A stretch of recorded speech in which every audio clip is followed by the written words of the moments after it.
ආයුබෝවන්. අද අපි කතා කරන්න සූදානම් වෙන්නේ ජීවිතේට ඕනම මාතෘකාවක්. අපි හැම වෙලේම අපේ ජීවිතේ සෙවණැල්ල වගේ කියලා කාවරු උදාහරණයකට ගන්නවා. හේතුව තමයි අපේ පිටුපසින් ඉන්න, අපේ හැමදේම දකින, අපේ දුකේදිත් සතුටේදිත් ළඟ ඉන්න කාට හරි හේවණැල්ල කියලා කියන. ඒක ප්‍රේමේදී වෙන්න පුළුවන්, ඒක මෙතුදමක වෙන්න පුළුවන්, ඒක දෙමව්පියන් වෙන්න පුළුවන්, ඒක සමහර වෙලාවට බාහිර පාර්ශ්වයන් වෙන්න පුළුවන්, කාර්යාලය සේවක සේවිකාවන් වෙන්න පුළුවන්. මේ වගේ බොහෝ දෙනෙක් ඉන්නවා. සමහර තැන්වලදී තමාට තමා විතරක් කියන තැනත් අපි ඕන තරම් දැකලා තියෙනවා. බොහෝ විට සමහර මිනිස්සුන්ට ලොකු ජවයක් තියෙන, ශක්තියක් තියෙන ජීවිතය ඉස්සරහට යන ගොඩ යන. හැබැයි යම් තැනක වුන් හිර වෙලා ඉන්නවා. හරියට නිකන් සොරව්වක් ගාව ගොඩාක් කොළ ටිකක් රැදිලා තියලා ඒ කොළ ටික නිසා වතුර එළියට යන්නේ නැහැ වගේ. ওই කොළ ටික අයින් කරන්න, ඒ කියන්නේ ඔළුවේ තියෙන විස බීජ ටික අයින් කරන්න නම් අපිට මොටිවේෂන් එකක් ඕනේ. ඒ මොටිවේෂන් එක දෙන්නේ කවුද කියන එක සම්බන්ධව නෙවෙයි වැදගත්කම. සමහරවිට පාරේ ඉන්න කෙනෙක් වෙන්න පුළුවන්. සමහරවිට අපි දන්නේ නැතුණාට සත්වයේගේ චර්ය රටාවක් වෙන්න පුළුවන්. ඒ තුලින් අපි ගන්නවා මොටිවේෂන් එකක්. ඒතර ඔළුවේ තියෙන විස බීජ හරියට නිකන් අර ගගක හිර වෙලා කොළත් එක්ක මේ වෙලා පල් වෙලා තිබ්බ දේවල් අයින් කරලා දැම්මම ලස්සනට ගලා යන පිරිසිදු ජලය. ඒ වගේම ජීවිතයත් ගලාගෙන යාවේ. අභිප්‍රේරණය සිංහල භාෂාවෙන් කියනවා නම් මොටිවේෂන් පිළිබඳවයි අද අපි කතා කරන්න සෝදානම් වෙන්නේ. අදත් අපිත් එක්ක සම්බන්ධ වෙනවා වෛද්‍ය උදාර සම්පත්. ආයුබෝවන්. අපි මේ අභිප්‍රේරණය කියන එක සම්බන්ධව කතා කරද්දී අපි අභිප්‍රේරණය කියන එක නිකන් හඳුනා ගැනීම පමණක් කතා කරමු. මොකද මොටිවේෂන් කියන එක නේ අපිට ගොඩාක් ක්ලෝස්. මොටිවේෂන් කියවම තමයි අපි දන්නේ. මොටිවේෂන් එකක් කෙනෙක්ගේ ජීවිතේට කොයිතරම් වැදගත්ද කියන සාධකය කවුරු හරි ප්‍රශ්නයක් විදිහට ඇහුවොත් මොන වගේ උත්තරයක්ද ලැබෙන්නේ? දැන් අපි හැමෝ තුළම ශක්තියක් තියෙනවා. දැන් කතා කරන්නේ ශක්තියෙන්, අපි ඇවිදින්නේ ශක්තියක් තියෙනවා. අපි සමහරවිට මෙහෙම පැත්ත බලන්නේ ශක්තියෙන්. හැමදේම අපේ තියෙන දේ ශක්තියක් සහ කම්පනයන් තමයි තියෙන්නේ. මේ මොටිවේෂන් කියන එක ගත්තාම අපි තුල තිබෙන මේ ශක්තිය අපි ඇත්තටම අපි ඒකෙන් වැඩක් ගන්නෙ නෑ. බොහෝ විට අභ්‍යන්තර ශක්තියක් තියෙන එක වැඩක් ගන්න නෑ. මොටිවේෂන් කියන්නේ මේ සාමාන්‍ය විදිහට අපිට කියන්න පුළුවන් දෙයක් තමයි මෙන්න මේ තියෙන ශක්තියෙන් අපිට මේ වැඩක් කිරීමට පොළඹවන්න පුළුවන් නම් ඒක මොටිවේෂන් එකක් වෙනවා. ඒක තමන්ගේ අභ්‍යන්තරයේ තමන් තුළින් එන්නත් පුළුවන්, බාහිර සාධකයක් නිසා එන්නත් පුළුවන්. ඉතින් මොටිවේෂන් කියන එක අපි හැමෝටම වැදගත් වෙන්නේ අර ඔබ කියපු දෙයට මම එක වෙන සමහරට අපේ ජීවිතවල අපි මේ පොඩක් නැවතිලා අපි ගැන බැලුවට පස්සේ නැත්තම් ආපසු පිටිපස්සේ බැලුවට පස්සේ අපි එක තැන ඉන්නවා. රටක් වෙන්න පුළුවන්, ආයතනයක් වෙන්න පුළුවන්, එක තැනම ඉන්නවා. අන්න එවිට තමයි මේ මොටිවේෂන් එක නිතර තියෙනවා නම් අපි එතනින් එහාට තව යන්න මේක අවශ්‍ය වෙනවා. ඉතින් හැමදෙනාටම මේ මොටිවේෂන් කියන එක ඊටාම වැදගත් දෙයක්. ඒක දිනපතාම තිබෙනවා නම් ඊටාම වැදගත් දෙයක් තමයි මේ මොටිවේෂන් කියන එක. අපි ජීවත් වෙන පරිසර තියෙනවා වෛද්‍යතුමනි. සමහරවිට පරිසරමේ අපිට හුදෙක්ම ඒ සාධකයන් අපේ ජීවිතයේ මොටිවේෂන් එකක් නොදෙන තැන් වෙන්න පුළුවන්. සමහරවිට ජීවිතය ඉස්සරහට යන තැන වළක්වන තැනක් වෙන්න පුළුවන්. දැන් ඔය වගේ මිනිසුන්ට අවස්ථා එනවද මොටිවේෂන් එක කියන්නේ අභිප්‍රේරණයක් ලැබෙන්නේ නැති, අභිප්‍රේරණය ටිකක් පසුබෑමක තියෙන, කිසිම මොටිවේට් එකක් නැති, ඊළඟ ස්ටෙප් එකකට යන්න හිතෙන්නෙම නැති ඒ වගේ අවස්ථා මිනිසුන්ගේ ජීවිතවල තියෙනවද? තියෙනවා. ඒක වෙන්නේ දැන් සමහර පරිසරවලට උදාහරණයක් මම පහදන්නම්. සමහරට හොඳ ආයතනයක වැඩ කරන හොඳ ඒ කියන්නේ අභිප්‍රේරණය තියෙන මොටිවේෂන් එකක් තියෙන ආයතනයක වැඩ කරන. එහෙම නැත්නම් විදේශ රටක වැඩ කරන අවස්ථාවක් සලකන්න අවශ්‍යයි කෙනෙක්. විදේශ රටක කියමුකෝ අපි දැන් ජපානය වගේ, සිංගප්පූරු වගේ රටවල ලොකු මොටිවේෂන් එකේ වැඩ කරලා සාමාන්‍ය වැඩ නොකරන රටකට එනවා. ඇවිල්ලා වැඩ නොකරන ආයතනයක ඉන්නවා. අර අපි නම්බර්ස් වලින් බැලුවොත් එකේ නම් 10ට මොටිවේෂන් එක ගත්තොත් 10ම නම් උපරිම මොටිවේෂන් අඩුම එක නම් ඔහු ප්‍රස්ථාරගත කරොත් කාලයක් යන විට අර ආයතනයේට වැඩ නොකරන ආයතනයේ මොටිවේෂන් අඩු, ඒ පරිසරයට ආවිගසම ඔහුගේ මොටිවේෂන් එක අඩු වෙලා යනවා. නිසා පරිසරය කියන එක ඊටාම වැදගත් දෙයක්. ඊටාම ප්‍රබල පුද්ගලයෙකුට තමයි එවැනි පරිසරයක මොටිවේෂන් එක තියාගන්න පුළුවන්. දැන් අපි එමු රටකට. එතකොට දියුණු රටකට ගියාට පසුව ඇයි පුද්ගලයන් දියුණු රටකට ගැටස වෙනස් වෙන්නේ? එකම පුද්ගලයන්. ඒ පුද්ගලයා දෙවුන් රටකට ගියාට පසුව ඔහු මොකද වෙන්නේ? අර රටට ඒ මොටිවේෂන්ට හුරු වෙනවා. පරිසර ඔහුට හොඳ මොටිවේෂන් එකක් වෙනවා. ඊට පස්සේ ඔහුට හොඳ වැටුප් ලැබෙනවා. හොඳ පහසුකම් ලැබෙනවා. එතකොට බාහිරිනුත් ලැබෙනවා. ඔහු වටා ඉන්න සියලුම දෙනාට ඒ දේවල් ලැබෙනවා. එවිට ඔහු ඒකට හුරු වෙනවා. ඒක නිසා මේ මොටිවේෂන් එක පරිසරයේ මතත් රඳා පවතිනවා. ඉතින් අපිට තියෙන අර මඩේ පිපුණු නෙළුම් වගේ මොටිවේෂන් අඩු තැනක් තියෙනවා නම් අපිත් උඩට ගිහිල්ලා තවත් අයට උදව් කරන එක තමයි අපිට තියෙන්නේ. ඔව් දැන් ඊළඟ කතාව දැන් මොටිවේෂන් එක මේ අඩුවීම වැඩිවීම සම්බන්ධයෙන් කතා කරද්දී සහ ඒ සම්බන්ධ දේවල් කතා කරද්දී හැම දෙයකම විද්‍යාත්මක පසුබිමක් තියෙනවානේ. ලෝකේ ඕනෑම දෙයකට විද්‍යාත්මක පසුබිමක් තියෙනවා. ගහකින් කොළයක් වැටෙනකොට අපි සමහර වෙලාවට කියන දේට වඩා විද්‍යාත්මක පසුබිම වෙනස් වෙන්න පුළුවන්. මේ අභිප්‍රේරණය සදා මම හිතන්නේ ඒක කවුරුත් වැඩි කියවිලා නැහැ. විද්‍යාත්මක පසුබිම මොකක්ද මේ මොටිවේෂන් කියන එකට? මොටිවේෂන් එකටත් ලෝකයේ තිබෙන එකන කාලය ඒ වගේම අපි කිසියම් දෙයකට නාභිගත කිරීම නැත්නම් ෆෝකස් කිරීම සහ අපේ ශක්තිය කියන ඔය තුන සහ අවකාශය තමයි සියලුම ලෝකේ පැවැත්මට වැදගත් මේ ගැඹුරු කරුණක් සරලව මම කිව්වේ.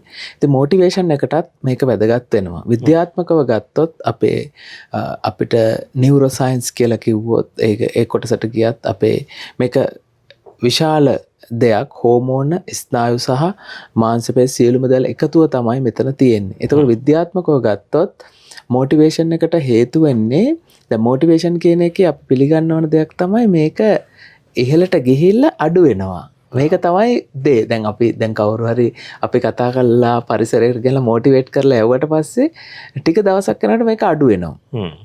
එතකොට ඒක අපි තේරුම් ගන්න මේ විද්‍යාත්මක දෙයක් ලෝකේ ඕනම දෙයක් විද්‍යාව ගත්තත් ස්වභාවය ගත්තත් අර ඇති වෙලා පවතින ඊට පස්සේ නැති වෙනවා. දැන් මොටිවේෂන් එකක් සාමාන්‍යයෙන් රටකට මොන වගේ වැදගත් වෙනවද කියන එක සම්බන්ධව අපි කතා කරමු. දැන් අපි දන්නවා 90 දශකයේ වනතුරුම ක්‍රිකට් කියන දේ ලංකාවේ ප්‍රචලිත ක්‍රීඩාවක් බවට පත් වෙලා තිබුණාට ලොකු ආර්ථික වටිනාකමක් තියෙන වෘත්තියක් වශයෙන් කරන්න පුළුවන් ක්‍රීඩාවක් වුණේ නැහැ. හැබැයි 90යි ලෝක කුසලනේ ජයග්‍රහණය කරාට පස්සේ කන්ත්‍රාත්තු දෙන්න පටන් ගත්තා ප්ලේයර්ස්ලට. ඔන්න මොටිවේෂන් එකක්. ඔන්න 99 වෙනකොට තරගකාරී ඉසව්වක් බවට ක්‍රිකට් පත්තුර ලංකාවේ 2003 ලෝක කුසලානේ 7 ලෝක කුසලානේ 9 10 12 17 දැන් එනකොට මේක තනිකරම සල්ලි උල්පතක් බවට පත් වෙලා තියෙනවා. සහ ක්‍රීඩකයන් පුදුමාකාරයකට මොටිවේට් වෙලා තියෙනවා. පාසල් සිසුන් පුදුමාකාරයකට මොටිවේට් වෙලා තියෙනවා. මට මේ වගේ කෙනෙක් ඉන්නවා. මට අනත් ජයසූරිය වෙන්න ඕන. මට කුමාර සංගක්කාර වෙන්න ඕන. ඒ වගේ වර්ල්ඩ් ක්ලාස්ලා ප්ලේයර්ස්ලා ලංකාවේ බිහි කරා.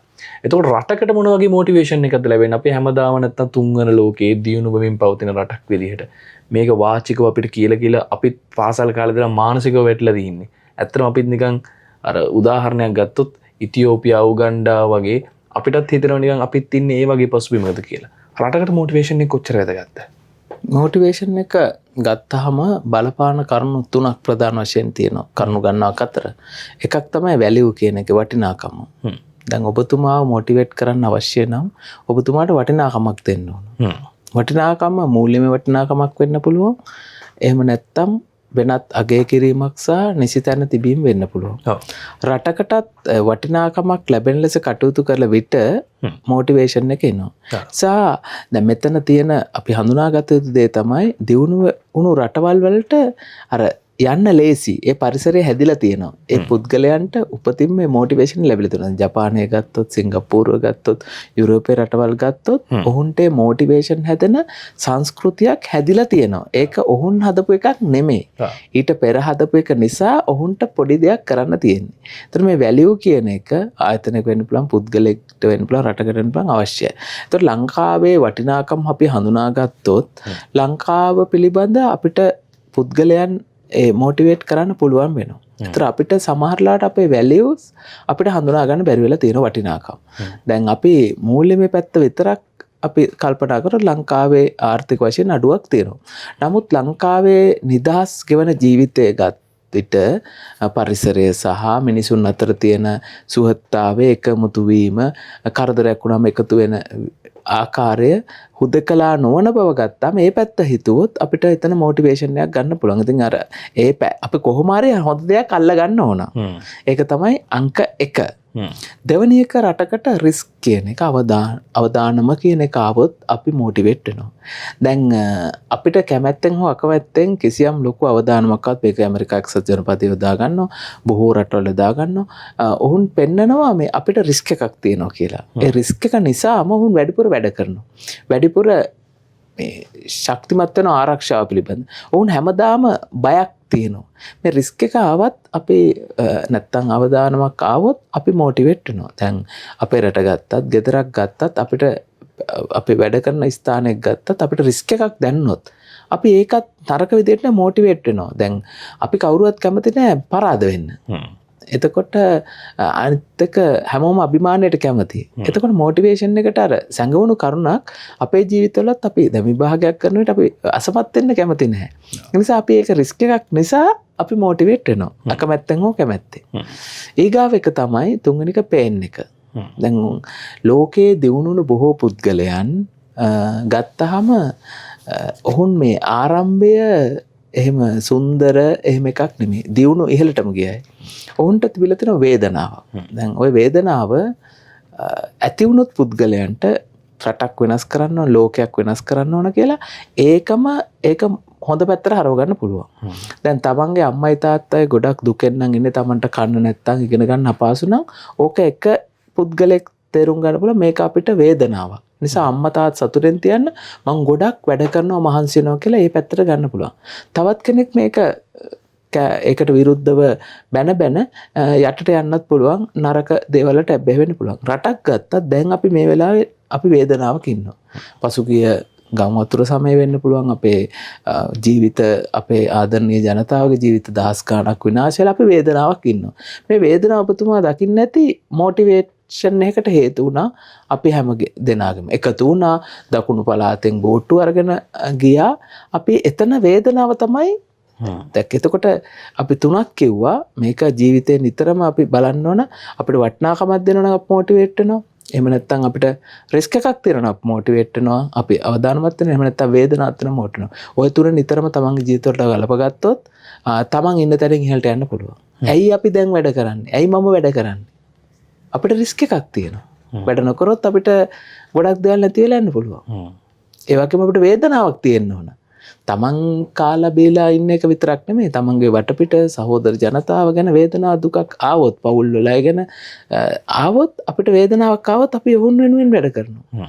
එතකොට මෙන්න මේ තුනම අපි සලකලා බැලුවම රටක් විදියට අපිට මේ තුන අපි කළමනාකරණය කර හොඳට හිතලා තීරණ ගත්තොත් මේක අර ඕනම නරක දෙයක් හොඳට හරවන්න පුළුවන්. එක වචන එක වාක්‍යය. නිසා අපි ඒ විදිහට හිතන්න ගමු. ඒක නිසා මේ අවස්ථාවේ විශේෂ අවස්ථාවක් ලංකාවට විශාල ව්‍යසනයක් වෙලා තියෙනවා. විශාල ජීවිත අනතුරු වෙලා තියෙනවා. දේපල හානි වෙලා තියෙනවා. ඊටාම වේදනාත්මකයි. ඉගෙන ගන්න දරුවන්ගේ පොට් එක නැතිලා, පේරාදෙණිය වගේ විශ්වවිද්‍යාලවල පරිගණක පද්ධති පිටින්, නිබන්ධන පද්ධති පිටින්, ඊට පස්සේ ගෙවල් සමහර ඒවා සම්පූර්ණ තිබුණ තැනක් නැහැ. ජීවිත හානිය. නිසා මේක නරක විදිහට ගන්න නැතුව අපි මෙන්න මේක හොඳ විදිහට දාගත්තොත් මේකම අපිට රටේ අපිට හැරුම් ලක්ෂයක් කරන්න පුළුවන් වෙනවා. ශක්තිමත් අභිපේරණයක්, මොටිවේෂන් එකක් සඳහා අපි මොන වගේ දෙයක්ද කරන්න ඕන කියන එක ගොඩක් අයට ප්‍රශ්නයක් කියලා තියෙනවා. මේක අර පොඩ්ඩක් අතරමං වෙලා වගේ ඉන්නේ. අපේ පුද්ගල ඒකක වශයෙන් ගත්තොත් දැන් වෛද්‍යතුමත් එක්ක මම සාකච්ඡා කරනකොට මට පොඩි මොටිවේෂන් එකක් එනවා. අපි අතර යම්කිසි කනෙක්ෂන් එකක් තියෙනවා. හැබැයි සමහර මිනිස්සු ඉන්නවා කාමරයකට හිර වෙච්ච, සමහරලාට රැකියා මධ්‍යස්ථානයක හිර වෙච්ච. මම කොතනින්ද මොටිවේෂන් එක ගන්න ඕනේ? ඒ වගේ ශක්තිමත් අභිප්‍රේරණයක් ගන්න කොහින්ද කියලා කාගෙන් කවුරු හරි ප්‍රශ්නයක් කරොත් කොහොමද අපි ඒකට උත්තර දෙන්නේ? ඇත්තටම ඕක අපිටත් පොඩි කාලේ තිබුණා. දැන් අපි සාමාන්‍ය පවුල් වල ඇවිල්ලා ඉස්සරහට වෙනවිට අපිට එහෙම එකවර ඉහළට එන්න අවස්ථාවක් තිබුණේ නැහැ. ෂා දැන් විදේශ රටකට යන්නවත් එහෙම අවස්ථාවක් නැහැ. එවිට අපි මොටිවේෂන් එකක් විදිහට ගත්තේ අපේ අම්මා තාත්තා වැඩ කරන විදිහස. අපි චරිත තිබුණා, සමහර චරිත කොහොමද මෙහෙම ඉහළට ගියේ? ඔවුන්ගේ පොත් සහ ඔවුන්ගේ ජීවිත කතා කියවන විට මොටිවේෂන් එකක් එනවා. ඊට අමතරව ඔවුන් ඒ ඇත්ත කතාවලට සවන් දෙන විට ඒ සත්‍ය කතාවලට සවන් දෙන විට අපිට මොටිවේෂන් එකක් එනවා. මෙතනදී අපිට පුළුවන් වෙන්න ඕන දැන් අපි මොටිවේට් වෙලා නැති ඉන්න වෙලා නැත්තම් අභිප්‍රේරණයක් නැති අවස්ථා හඳුනාගෙන අභිප්‍රේරණය උන අවස්ථා සටහන් කරන්න. මේක තමයි කියන්නේ. එතකොට අභිප්‍රේරණය උන අවස්ථා එක එක පුද්ගලයාට අනු වෙනස් වෙනවා. මේක අර ඉස්සලා කියපු කාරණාවන සමහරට වේදනාවක් වෙනවා සමහරට අවදානම රිස්කයක් වෙන්න පුළුවන්. එහෙම නැත්තම් වැලියු එකක් දීමක් වෙන්න පුළුවන්. නැත්තම් තව කෙනෙක්ගේ දෙයක් බල පරිසරය වෙන්න පුළුවන්. මොකක් හරි හේතු ගන්නවක් තියෙන්න පුළුවන්. Tamanට හරියන හේතුව හොයා ගන්න ඕන. ඒක පුද්ගලයන් පුද්ගලයන් වෙනස්. මට හරියන හේතුව මට මොටිවේට් වෙන හේතුව හොයාගෙන ඒක දිගට කරන්න ඕන. මේ මොටිවේෂන් එකේ තියෙන අනිත් පැත්ත තමයි මොටිවේෂන් එක මුලින් කතා කරලා ඇති වෙලා එහෙමම අඩු වෙලා යනවා. මේක සදාකාල පවතින. අපි සමහරට වැඩමුළු වලට යනවා, මොටිවේට් වෙනවා, පොතක් කියවනවා, සමහරට ගීතයකට සම්බන්ධ වෙලා මොටිවේට් වෙනවා. ඊට පස්සේ මොටිවේෂන් අඩු වෙනවා. මෙන්න මේක හඳුනාගෙන අපි මොටිවේට් වෙන්නේ මොකද කියලා මේක Taman ලිඛිතව සටහන් කරලා තියන්න ඕන. ඒ මොටිවේට් වෙන දේ නිතර කරන්න ඕන. මොටිවේට් වෙන පරිසරයට නිතර යන්න ඕන. එවිට Tamanට හොඳ ප්‍රතිඵල එනවා. ඒක තමයි සරලවම කිව්වොත් අපිට කරන්න තියෙන්නේ. අපිට හරියන්නේ මොකද්ද? අපිට තේරෙනවා. මෙන්න මෙතන මේක කරොත් හරියනවා. ඒක වැඩිපුර කරන්න ඕන. හරියන දේ වැඩිපුර කරන්න, නැවත කරන්න. රිපිටිෂන් කියන එක කියනවා. ඒ කියනවා අර නැවත කරන විට ඒක පුරුද්දක් බවට පත් වෙනවා. පුරුද්ද බවට පත් වුණාට පස්සේ ඒක ඇඟට ඇලෙනවා. දවස් 60ක් 90ක් කරාම ඇඟට ඇලෙනවා. ඇඟට ඇලුණාට පස්සේ ඒකට තමයි එනවා අනන්‍යතාවයක් එනවා. මෙන්න මේ තමන්ගේ අනන්‍යතාව හොයාගන්න ඒ පුරුද්ද ඇති කරලා තමන් වෙනස් වෙන්න ඕන. ඩෙන්ටිටි එක හොයාගන්න ඕන. අන්න මොටිවේෂන් එක දිගට පවත්වා ගන්න පුළුවන්. අවසාන වශයෙන් අපි හැමෝටම අරමුණක් තියෙනවා. මේ අරමුණට යන්න නම් මොටිවේෂන් එකක් ඕන. ඔබේ පෞද්ගලික ජීවිතයේ ඔබට සෑහෙන අත්දැකීම් තියෙන ඒ සම්බන්ධව. අපි ඒ ගැනත් එක කතා කරමු. රටකට අරමුණකට යන්න, තමාට අරමුණකට යන්න මොටිවේෂන් එක මොන වගේ විදිහට බලපාන ඔබේ පෞද්ගලික අත්දැකීම් ගන්න පුළුවන්. ඔව් අපිට පෞද්ගලික අත්දැකීම් ගත්තොත් බාධක බොහෝ ඇවිල්ලා තියෙනවා. ඒ වෙලාවේ අපිට බාධකාවට පස්සේ අපි කරන දේ සමහරට ඒ මොහොතේ වටහා ගන්න අපහසු නම් අපිට තෝරාගෙන දෙකක් කරන්න පුළුවන්. එකක් තමයි හොන් සමග ගැටෙන එක. දෙවෙනි එක තමයි ඒක අමතක කරලා කාලෙට ඉඩ දීලා අපේ ගමන යන එක. මොකද මේ ගැටීම කියන්නේ අපේ ඇඟ රත් වෙනවා. ඔවුන් ගැන අනුකම්පා කරලා මෛත්‍රී කරන විට අපිට ඒක හිතන්න වෙන්නේ නැහැ. සහ අමතක කරනවා. විනයකුත් තියෙනවා. එතන සමාධියක් එක්ක හිතලා අපි අපේ ගමනේ අර දිග ඉලක්කය නැත්තම් විෂන් එක ඒ ඉලක්කය හිතලා ඒ වලට ඒ පැත්තට යොමු වෙනවා. අරකට කාලය යොමු කරන්නේ නැත්නම් කාලය ශක්තිය අපේ වැය වෙන ඒවලට. නිසා ඔබටත් ගැටවල වෙන්න පුළුවන්. විශේෂයෙන්ම ඔබ අලුත් දෙයක් කරන විට වෙනස් මත එන්න පුළුවන්. නමුත් ඔබගේ ඉලක්කය පැහැදිලි නම් ඒ දර්ශනය පැහැදිලි නම් අරව වල ගැටෙන්නේ නැතුව ඒක එවිට ඒ විදිහට ඉස්සරහට යන්න. එවිට ඔබ අර පළවෙනි ජයග්‍රහණය ගත්තා මොටිවේට් වෙනවා. දෙවෙනි එක ගත්තා තමන් ජයග්‍රහණ 10ක් 12ක් ගන්න විට තමන් self motivation කියන්නේ තමන්ම අනුන් මොටිවේට් කරන්න ඕනේ නැහැ. ඕකේ වැදගත්ම දේ තමයි පුද්ගලයෙක්ට ලබා ගන්න ඕන මේකට එකතු කරන්න ගත්තොත් self motivation කියන එක. ඒක පුරුදු වුණාම අපි එක වෙලාවක තනි වෙනවා. අපි විදේශ රටක යන්න පුළුවන් අපිට ප්‍රහාර වදිනවා. හැබැයි උදේ නැගිටලා හැමදාම self motivation එක තියෙනවා නම් වටන්න අමාරුයි. නිසා අර අනුන් අතම motivation එක අමතරව self motivation එක ගත්තට පස්සේ අඳුරු පරිසරවල ඒ කියන්නේ විරුද්ධවාදයෙන් ඉන්න පරිසරවල එහෙම නැත්නම් වැරදි වෙන පරිසරවල තමන්ට ජය ගන්න පුළුවන්. ඒ නිසා ලංකාවට මේ self motivation කියන එක රටක් විදියට අත්‍යවශ්‍යයි. මම දන්නේ මොටිවේෂන් එක අභිප්‍රේරණය පිළිබඳව අපි කතා කරේ වෛද්‍යතුමත් එක්ක. අභිප්‍රේරණය මොයිතරම් වැදගත්ද ජීවිතයට කියන එක. අපිට මේක ප්‍රායෝගික තැන්වල ඔබට තවත් විග්‍රහ කරන්න පුළුවන්. මේක සංකීර්ණ තත්ත්වයට යන්න පුළුවන්. අද අපි ටිකක් අතපත ගන්නවා. ඒ කියන්නේ උඩින් තමයි මේක කතා කරන්නේ. හැබැයි මීට වඩා ගැඹුරට අපිට යන්න පුළුවන් වේවි. අපි මොටිවේෂන් එක පිළිබඳව තවත් හොඳ මාතෘකාවකින් ශක්තිමත් මාතෘකාවකින් හමු වෙනවා. හේතුව තමයි ඔබේ ජීවිතයට යහපත් ජවයක් ලබා දෙන්න මේ තුලින් අපි ලබා ගන්නේ රටක් දියුණු කරන්න. පුද්ගලයා වශයෙන් දියුණු වුණොත් ඒකේ බේම රටක් දියුණු වෙන්න හේතුවක් බවට පත් වෙවි. වෛද්‍යතුමාට අදත් බොහොම ස්තුතියි අපිත් එක්ක සම්බන්ධ වීම සම්බන්ධයෙන්. අපි අලුත් දවසක හම්බෙමු. සුබ දවසක්. සුබ දවසක්. අපි ආයෙ හම්බෙමු.